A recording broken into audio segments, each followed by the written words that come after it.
بسم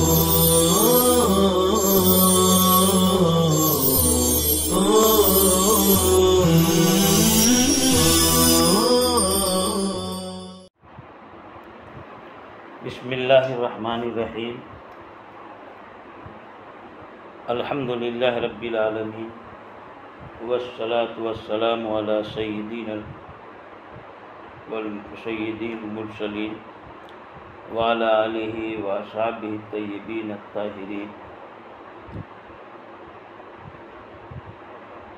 وعن عثمان بن ابی العاص انه شکا الى رسول اللہ صلی اللہ علیہ وسلم وجعا یجده فی جسدہ فقال له رسول اللہ صلی اللہ علیہ وسلم ضع يدك على الذي يعلم من جسدك وقل بسم الله ثلاثا وقل 7 مرات اعوذ بعزة الله وقدرته من شر ما اجد واحاذر قال ففعلت فاذهب الله ما كان بي رواہ مسلم۔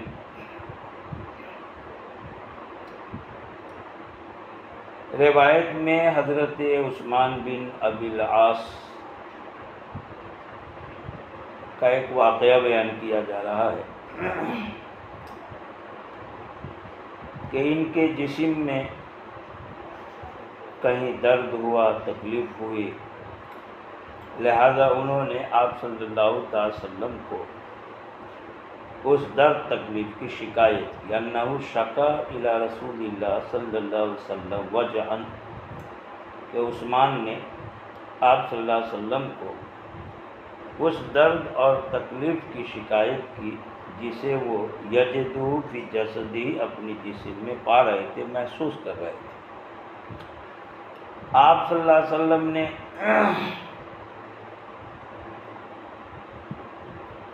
دعا کے ذریعے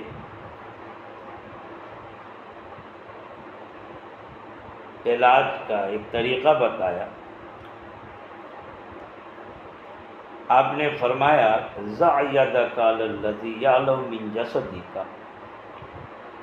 کہ اپنا ہاتھ اپنے جسم کے اس حصے پر رکھیں جہاں درد ہو رہا، تکلیف ہو رہی ہے، اور یہ کہیں بسم اللہ ثلاثا، 3 بار بسم اللہ پڑھیں۔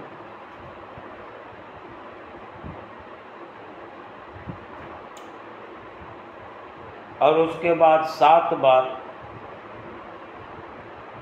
یہ کہیں، یعنی یہ دعا پڑھیں اعوذ بعزت اللہ وقدرتہ من شر ما اجد واحاذر، اللہ کی عزت، اللہ کے زور غلبے اور اللہ کی قدرت کی میں پناہ لیتا ہوں اس کے شر سے، اجدو جو میں پا رہا ہوں یعنی ابھی محسوس کر رہا ہوں، واحاذر اور جس سے میں ڈرتا ہوں، بچتا ہوں۔ مطلب یہ ہے کہ اب بھی جو تکلیف ہے اس سے بھی پناہ چاہتا ہوں، پناہ لے رہا ہوں، اور آئندہ یہ تکلیف بڑھ نہ جائے، ابھی جو درد ہے اس سے پناہ، اور آئندہ اس میں اضافہ نہ ہو جائے اس سے بھی پناہ، وہ حاضر، اور جو میں ڈرتا ہوں، بچتا ہوں جس سے۔ بہرحال ایک واقعہ ہوا، آپ صلی اللہ علیہ وسلم نے ایسا ایسا کہا کہ اس طرح کرو، اس طرح کہو۔ حضرت عثمان خود فرماتے ہیں ففعلت، میں نے کیا، فاذهب اللہ ما كان بی، تو مجھ کو جو درد لائق تھا، میرے ساتھ جو بھی تکلیف تھی، اللہ پاک نے اسے دور فرما دی۔ بہرحال روایت سے معلوم ہوتا ہے کہ اگر نبوی طریقہ اختیار کریں،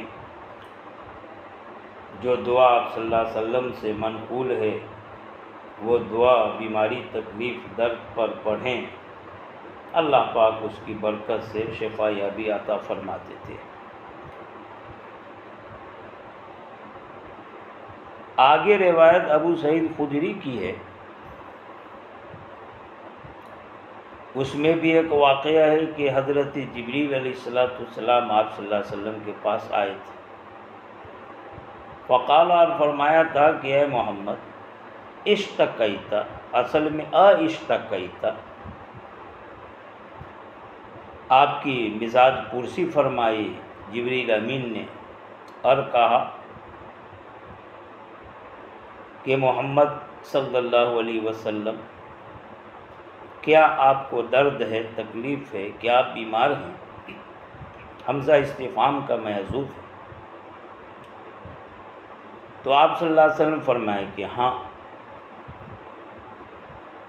جبریل امین نے کہا کہ بسم اللہ ارقیک من کل شیء یؤذیک من شر کل نفس او عین حاسد اللہ یشفیک بسم اللہ ارقیک۔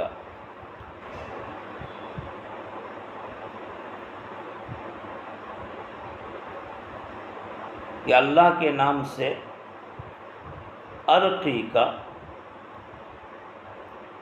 یہ رقا یرقی رقیہ سے ہے، جس کے معنی تعویذ کرنا، جھاڑ پھونک کرنا۔ اللہ کے نام سے میں آپ کے لیے تعویذ کرتا ہوں، جھاڑ پھونک کرتا ہوں، آپ پر دم کرتا ہوں۔ من کل شیء، ہر اس چیز سے جو آپ کو اذیت پہنچائے، آپ کو تکلیف دے، ہر نفس، اور حسد کرنے والے کی آنکھ کے شر سے،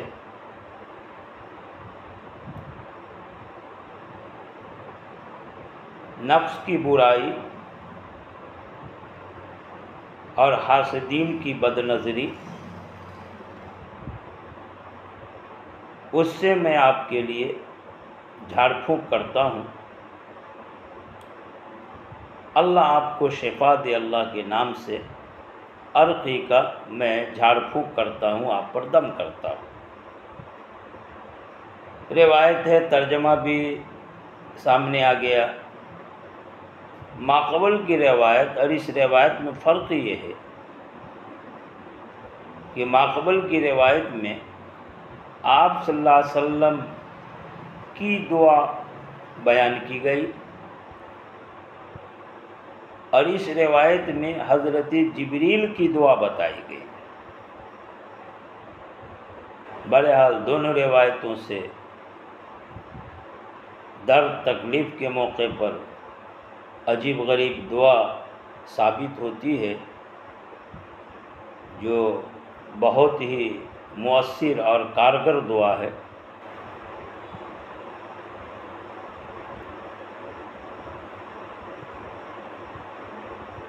حضرت جبریل نے آپ صلی اللہ علیہ وسلم کی علالت بیماری پر یہ جو دعا کہی تھی، دعا پڑھی تھی، ظاہر ہے کہ یہ بیماری میں افاقے کے لیے ہے، علاج کے طور پر۔ معلوم یہ ہوا کہ علاج کرنا یہ توکل کے خلاف نہیں ہے۔ ماقبل میں بھی حضرت عثمان کو آپ صلی اللہ علیہ وسلم نے دعا بتائی تھی، علاج کے طور پر ہے۔ یہاں بھی علاج کے طور پر حضرت جبریل نے دعا پڑھی، گویا علاج کرنا یہ آپ صلی اللہ علیہ وسلم کی سنت ہے، اور حضرت جبریل کی سنت ہے۔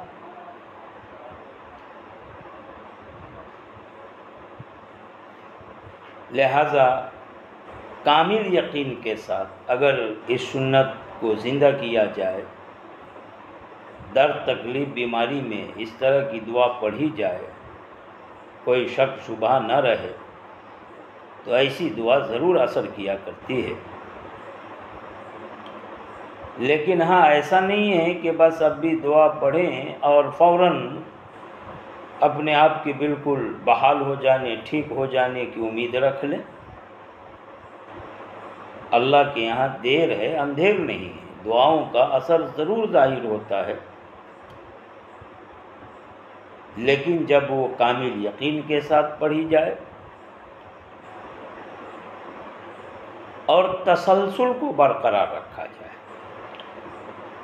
شفا تو اللہ پاک دیتے، کبھی آزمائش بھی اللہ فرماتے ہیں کہ دیکھیں یہ اسی دعا ہی پر پورا بھروسہ کر لیتا ہے یا اس دعا کے توسط سے مجھ پر بھروسہ کر رہا ہے، لہذا ایک دو دفعہ پڑھیں اور ٹھیک ہونے کا انتظار کرنے لگیں، یہ مناسب نہیں ہے، یہ شریعت کے مزاج کے خلاف ہے۔ بھائی علاج کے لیے دوائیں بھی استعمال کی جاتی ہے، لیکن فوراً دوا کھا کے ٹھیک ہونے کا انتظار نہیں ہونے لگتا، بلکہ وہاں بھی تسلسل برقرار رکھا جاتا ہے، جب تک ٹھیک نہ ہو دوائیں استعمال کی جاتی ہیں۔ تو جب دواؤں میں تسلسل کو ہم قائم رکھتے ہیں تو دعا میں ہم تسلسل کیوں چھوڑ دیتے ہیں؟ لہذا مسلسل اگر ہم دوا استعمال کریں تو اس کا اثر ظاہر ہوتا ہے، ویسے مسلسل اگر دعا کرتے رہیں، دعا پڑھتے رہیں تو اس کا اثر بھی ضرور ظاہر ہوگا۔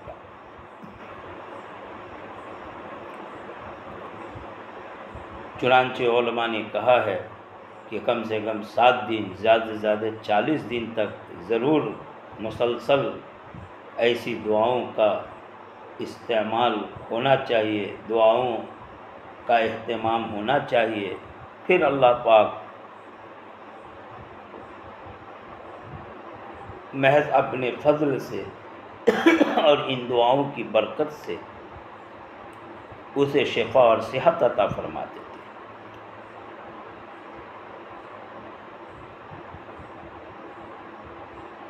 روایت میں من شر کل نفس آگے او عین حاسد، ہر نفس کے شر سے،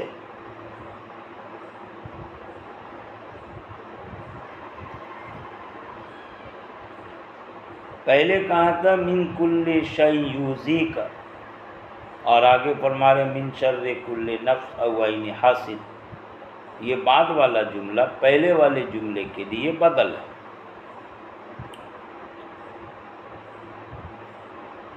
نفس پاکیزہ بھی ہوتا ہے اور نفس خبیثہ بھی ہوا کرتا۔ یہاں جو ہر نفس کے شر سے پناہ لی جا رہی ہے مراد نفس خبیث ہے۔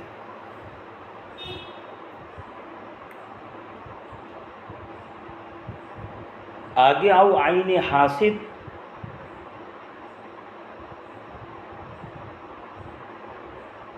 او کے بارے میں ایک احتمال یہ ہے کہ یہ او شک کے لیے ہو، جہاں پر روایت میں او کا لفظ آئے اور وہ شک کے لیے ہو تو او کے بعد قالا بولا جاتا ہے۔ اگر او کو شک کے لیں گے تو مطلب ہوگا او قالا عین حاسد،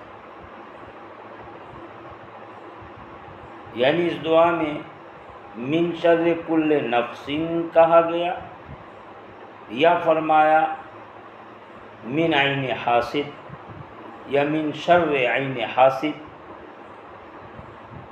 حسد کرنے والے کی آنکھ سے، یعنی بدنگاہی بد نظری سے، یا حسد کرنے والے کی آنکھ کے شر سے، دونوں مطلب لے سکتے ہیں۔ شر مضاف مقدر یہاں مان سکتے، کل نفس پر عطف کر لے یا خود شر پر عطف کر لے۔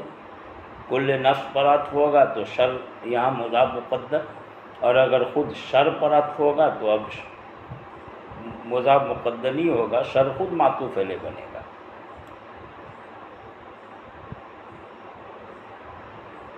بہرحال یہ او شک کے لیے ہے ایک احتمال، گویا راوی کو شک ہو گیا ہے کہ روایت میں من شر کل نفس ہے یا عین حاسد ہے،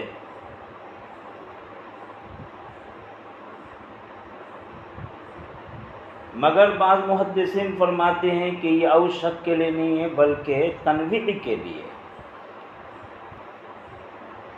یعنی جس سے پناہ لی جا رہی ہے، جس سے تعویذ کیا جا رہا ہے، وہ نفس کا شر بھی ہے اور حاسد کی آنکھ بھی ہے۔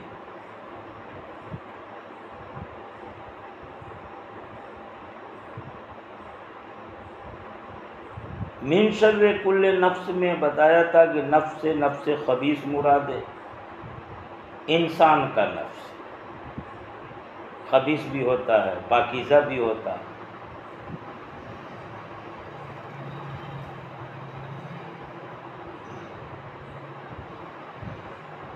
محدثین کے یہاں ایک قول یہ بھی ہے کہ نفس سے خود آنکھ مراد ہے، نفس بول کر کے بھی آنکھ مراد لیتے ہیں، نفس ہی سے منفوس کا لفظ بنے گا۔ ایسا آدمی جس کو کسی کی بری نظر لگ گئی ہو، ویسے وہ عربی میں رجل منفوس بولتے ہیں، یعنی وہ آدمی جو نفس زدہ ہے، نظر زدہ، عین زدہ، یعنی جس کو آنکھ لگی ہے، جس کو بد نظری لگ گئی۔ اگر نفس سے انسان کا نفس مراد لیں گے تو اس کے شر سے الگ پناہ لی گئی، اور حسد کرنے والے کی آنکھ سے، بد نظری بد نگاہی سے الگ پناہ لی گئی۔ اور اگر نفس سے آنکھ ہی مراد لیتے ہیں جیسا کہ رجل منفوس سے سمجھ میں آتا، تو پھر او عین حاسد میں جو عین کا لفظ آیا ہے وہ نفس ہی کے معنی میں ہے۔ ہر آنکھ کے شر یا حاسد کی آنکھ، دونوں کا مفہوم ایک ہوگا، لہذا او عین حاسد، یہ عین کا لفظ یہ تاکید کے لیے ہوگا۔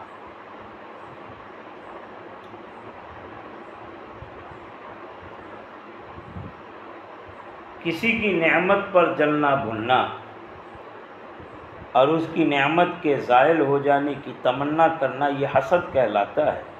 حاسد اصل میں بزدل ہوتا ہے، وہ خود اپنی محنت، اپنی سعی سے وہ خوبی، کمال یا نعمت نہیں حاصل کر پاتا،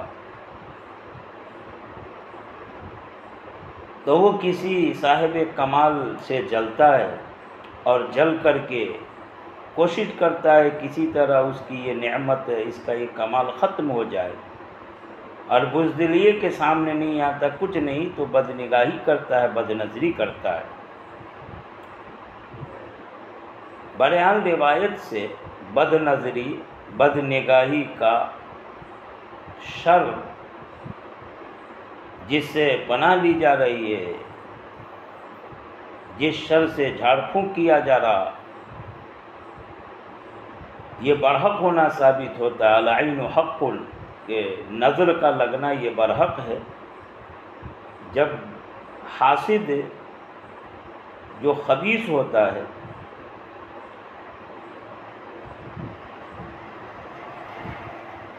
ایسے کی غلیظ نظر کا اثر ہو سکتا،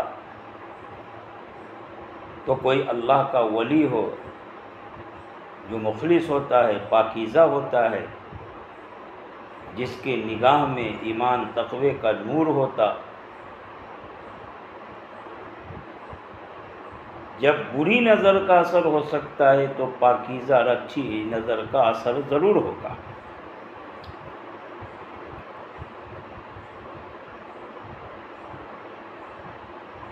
آگے تاکید کے طور پر فرمایا بسم اللہ ارقیک، پہلے کہا تھا بسم اللہ ارقیک، یہاں بھی کہہ رہے ہیں اللہ یشفیک، اللہ آپ کو شفا دے، بسم اللہ ارقیک، اللہ کے نام سے آپ کے لیے جھاڑ پھونک کر رہا ہوں۔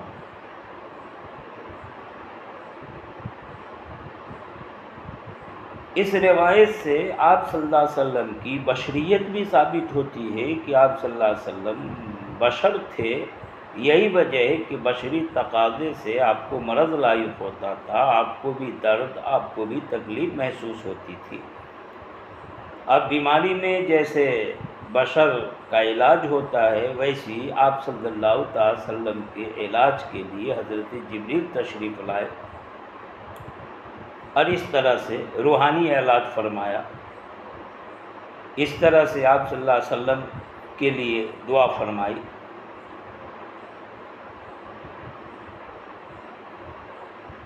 بہرحال آپ صلی اللہ تعالی علیہ وسلم بشر ہیں، ہاں عام بشر کی طرح نہیں ہیں۔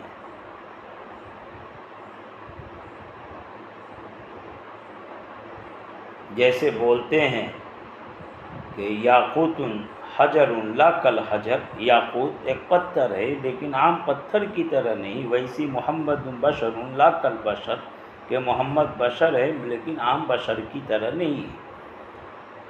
جنس کے اعتبار سے آپ بشریت سے خارج نہیں ہیں، لیکن صفات کمالات کے اعتبار سے آپ سارے بشر سے بالا تر ہیں۔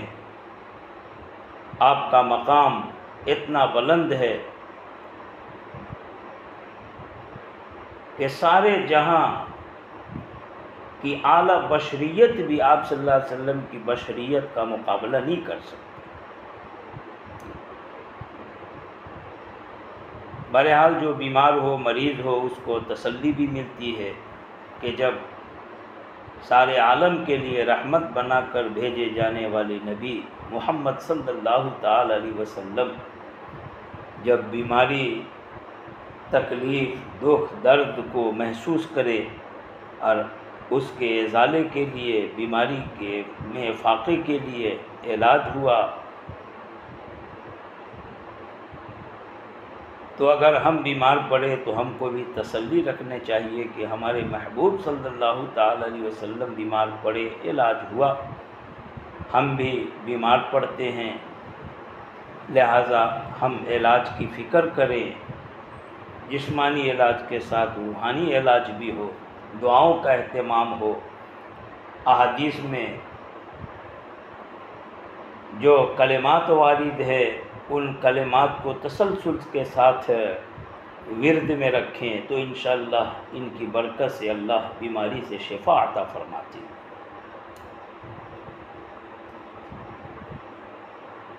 آگے حضرت ابن عباس کی روایت بیان کی جا رہی ہے، کہتے ہیں کان رسول اللہ صلی اللہ علیہ وسلم یعوذ الحسن والحسین،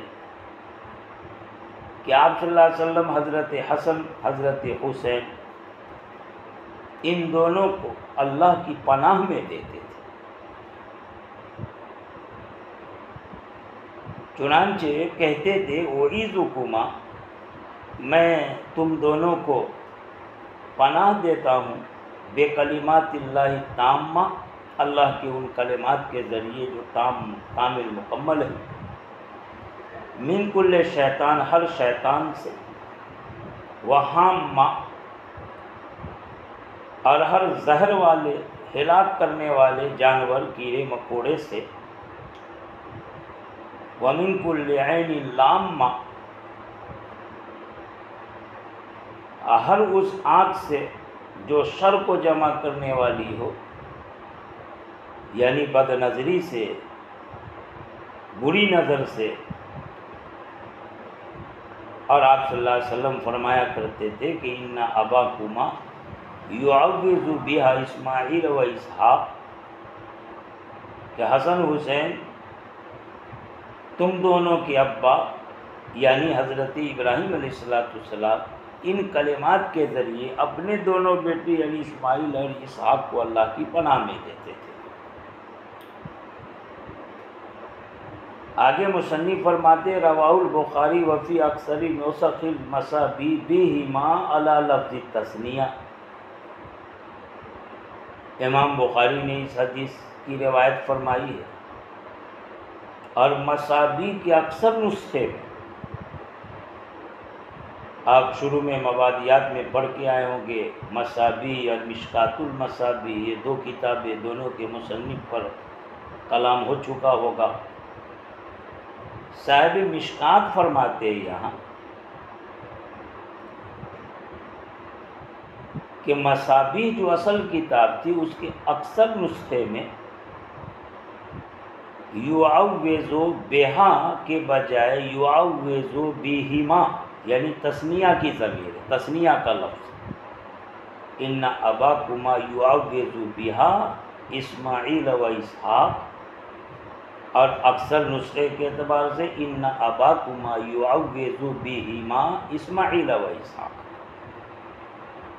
تثنیہ کے لفظ تثنیہ کی ضمیر کے ساتھ بہا کے بجائے بہما۔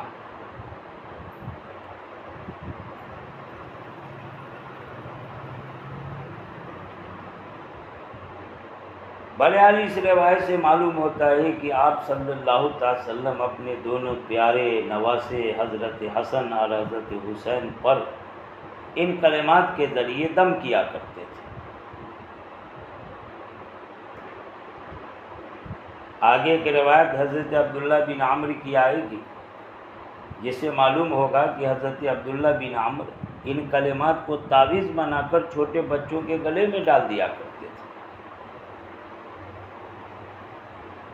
معلوم ہوا کہ تعویذ کرنا جائز، لیکن شرطوں کے ساتھ، جن شرطوں کی تفصیل ماقبل میں بتا دی گئی۔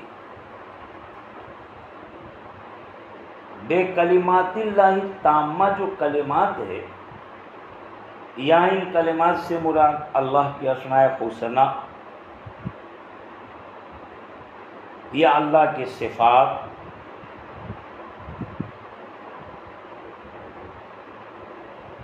کہیں کلمات کو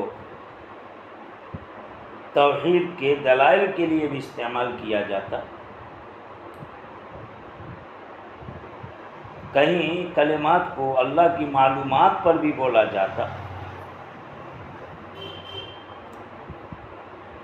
یہاں مراد اللہ کی اسماء حسنہ یہ اللہ کے صفات ہے، اللہ کے صفات اللہ کے مبارک خوبصورت ناموں کی برکت سے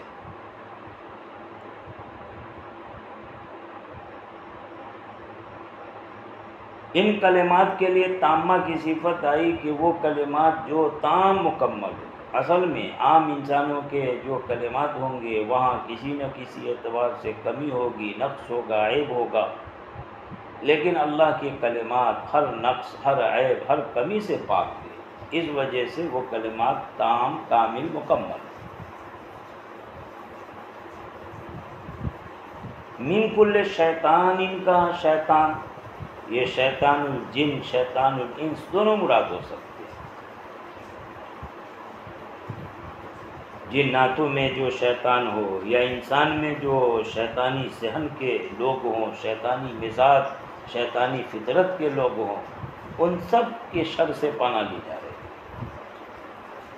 حامہ جس کی جمع حوام آتی، ایسے جانور کو کہتے ہیں جو شرری قسم کے ہو اور جن میں زہر ہو، جو نقصان پہنچانے والے۔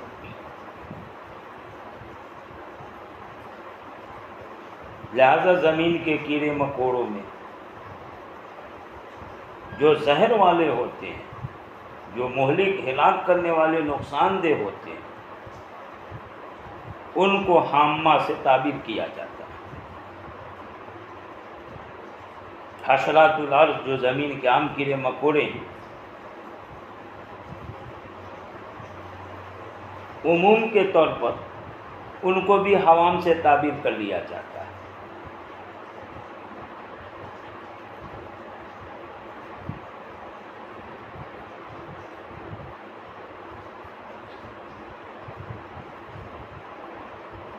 لامہ یہ عین کی صفت ہے، لما یلمو سے اس میں فاعل ہے۔ اصل میں لما یلمو اس کے معنی آتے ہیں جمع کرنے کے۔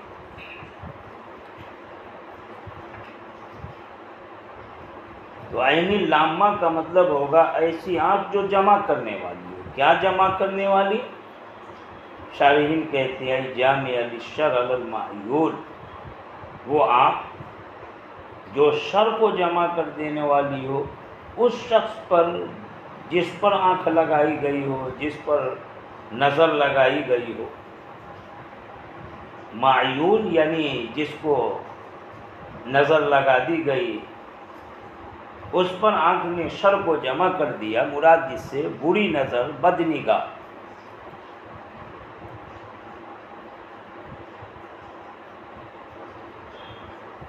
صاحب مشکات نے جو کہا کہ مصابی کی اکثر نسخے میں بہما تثنیہ کے لفظ تثنیہ کے ضمیر کے ساتھ، تو گویا ایک تو بہا مفرد کی ضمیر، ایک بہما تثنیہ کی ضمیر.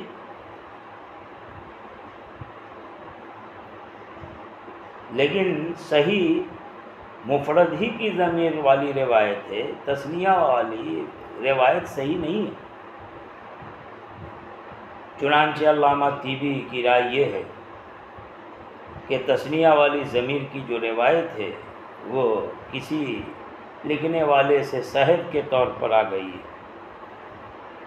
صحباً بہما ہو گیا ہے، ورنہ بہا مفرد کی ضمیر کی روایت صحیح ہے، کیونکہ بہما میں تثنیہ کی ضمیر مطلب ہوگا ان دونوں سے. معقول میں دو چیزیں تثنیہ کے طور پر تو بیان نہیں ہوئی، معقول میں تو کلمات کا ذکر ہوا ہے، اور کلمات یہ مؤنث کی جمع ہے جو واحد مؤنث کے حکم میں لے سکتے ہیں. بہا میں ہا ضمیر مفرد مؤنث کی اس کی طرف لوٹ جائے گی، تو بہا میں ہا ضمیر ہے جو کلمات کی طرف لوٹ رہی ہے، اللہ کی تام مکمل کلمات. انہی کے بارے میں فرمایا کہ تمہارے باپ یعنی حضرت ابراہیم ان کے ذریعے یعنی ان کلمات کے ذریعے اپنے دونوں بیٹے حضرت اسماعیل اور حضرت اسحاق کو اللہ کی پناہ میں دیتے تھے. تاووز اور تعویذ کا مطلب یہی ہے کہ مبارک کلمات سے اللہ کی پناہ دی جائے. حضرت ابراہیم علیہ السلام اپنی اولاد کے ساتھ اس طرح کرتے تھے، اور آپ صلی اللہ علیہ وسلم نے بھی اپنے لخت جگر پیارے نواسے حضرت حسن حسین کے ساتھ کرتے تھے. بہرحال تعویذ کا ثبوت ملتا ہے، لہٰذا اس پر ناک منہ چڑھانا اور پیشانی پر شکنے لانا یہ مناسب نہیں ہے. میں نے کہہ دیا تھا کہ افراط تفریط سے بچ کر اگر حد میں رہ کر کے تعویذ کریں تو کوئی حرج نہیں، اس کا جواز روایتوں سے ثابت ہے. وآخر دعوانا ان الحمد للہ رب العالمین.